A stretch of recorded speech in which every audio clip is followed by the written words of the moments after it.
আবারও চলে এসেছি নতুন এক ভিডিও নিয়ে।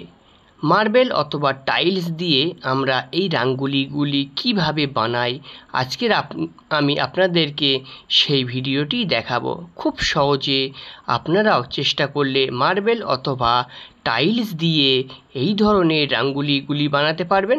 তবে বন্ধুগণ, প্রত্যেকটি রাঙ্গুলি বানানোর আলাদা আলাদা সিস্টেম আছে। আমি আপনাদেরকে আজকের একটা সহজ রাঙ্গুলি বানিয়ে দেখাবো, যেটি টাইলস দিয়ে বানানো হয়েছে। সম্পূর্ণ ভিডিওটি দেখবেন। আশা করছি আপনারাও এই ধরনের রাঙ্গুলির ডিজাইনগুলি খুব সহজেই বানাতে পারবেন। আপনারা দেখছেন মার্বেল ডিজাইন ইটিসি।